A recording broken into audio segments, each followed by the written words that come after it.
like making a group of improvisers watch stand-up comedy, huh? Didn't sign up for this shit, did ya? Oh, hello. Oh, this is so lovely. Hi, hello. Hey, what's up? Hey, hello. Hi, guys. Hey, it's me, Rachel. I always look like I just escaped a cult. Let's get into the show.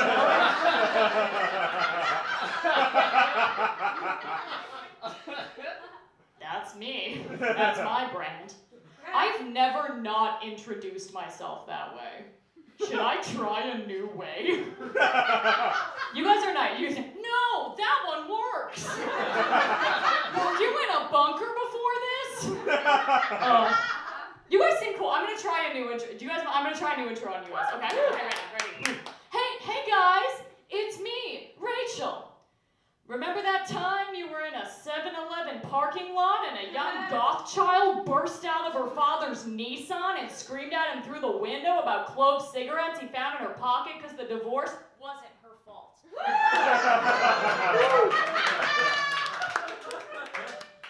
That was me. Oh, she's so cute. I'm so happy to be here, truly. This is like my favorite thing to do. It's MK's birthday show. I'm so, oh my God. She gave you guys a little sprinkling. We do work on a web series that's coming out as soon as we figure out the legalities. Called Comedians Getting High and Watching Hallmark Movies. Another show I did this week, somebody asked me, what is that about?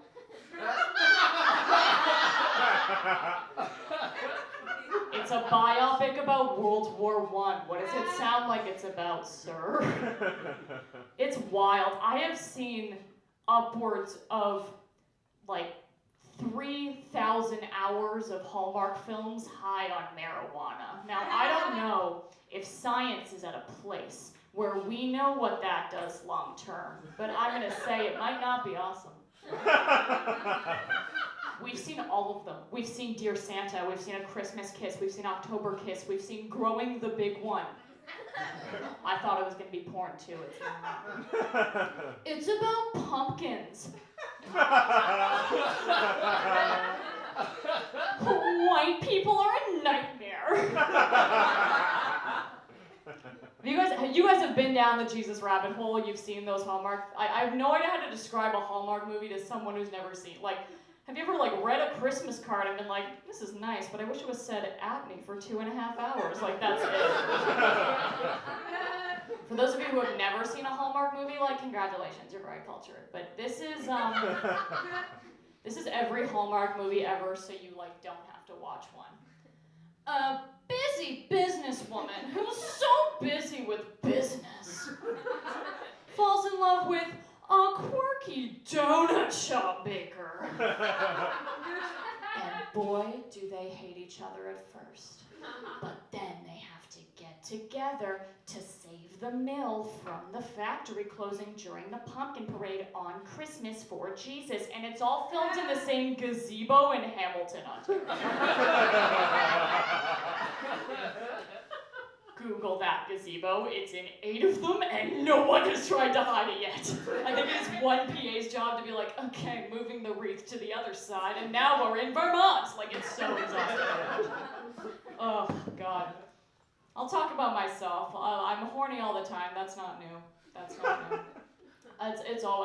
They said when I was going through puberty that's it's because of all the hormonal change, but it stayed the same. It's been steady as she goes since I was 13. You know what? Shut the door. I've stayed home and masturbated to compilation videos of Jim just looking at Pam. So I don't know.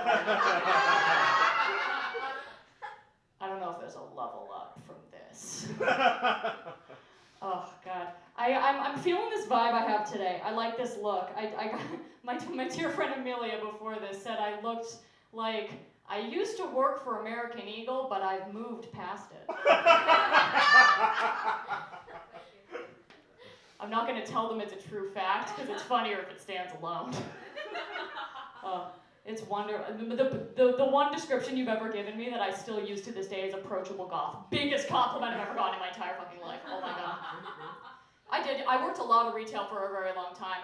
Before I worked for American Eagle, I worked for Anthropologie. The clothing store. Are you familiar with Anthropologie? Yeah, you're familiar. It's where white women go to buy $700 sundresses to run through fields. But the store is just where they go to expel rage. So I worked there for a while. And I never fit in. On my first day, my manager made us all stand in a circle to play a little, like, get-to-know-you game. And that's a circle of, like, gorgeous 30-year-old blonde women and me, who looks like if Morticia Addams and Count Olaf dropped their daughter off to work that day. The manager goes, we're all gonna go around in a circle and say what makes us nerdy.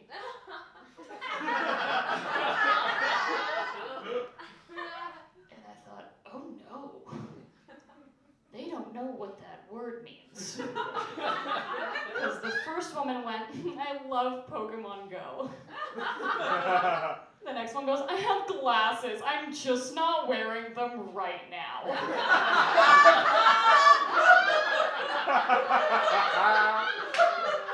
And I was like, oh, okay, I have one, okay.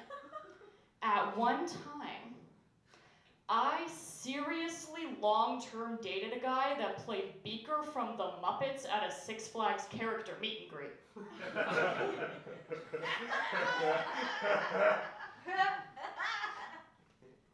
I made a joke that he was bad at sex because he was always like, me. We're better than that. We're better than that. Don't get it back. Come on.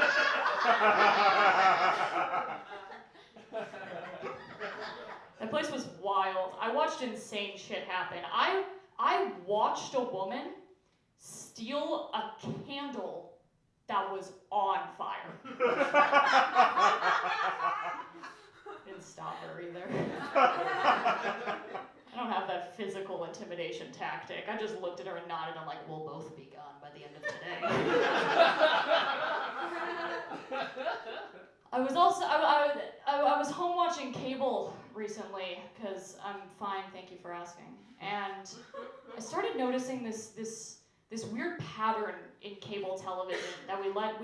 First of all, cable can die. We don't need cable. We've evolved as a species. We don't need cable anymore. All of cable is just commercials for lawyers if you are hurt in an automobile accident. All of cable is hurt in a car called William Mattar. We're fine. We don't need anything. But we kind of let this thing happen over a long time, which is that women in commercials are idiots. They always need to, like, stop what they're doing to breakdance because they smelled some good laundry.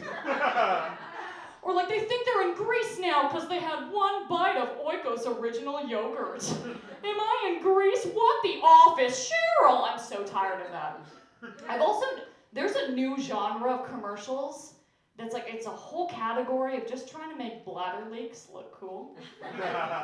I'm all for it, it's great, except for the fact that none of them were written by a woman, and they don't understand how the human body works, so all of them are just like women in their 40s sitting on a couch together, all with the exact same haircut, laughing inhumanely. And the voiceover's like, ladies, don't be afraid to laugh, your bladder's off.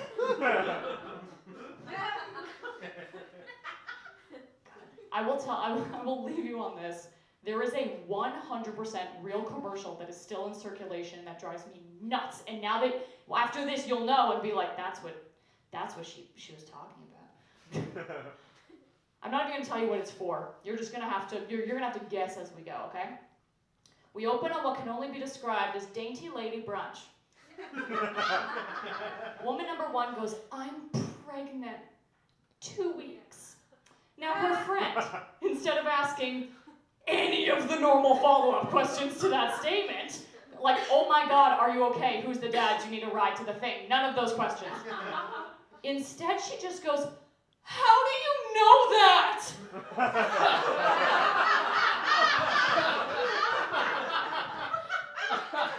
Did you see a witch doctor? Like, what the fuck? We're in modern times. And she goes, no.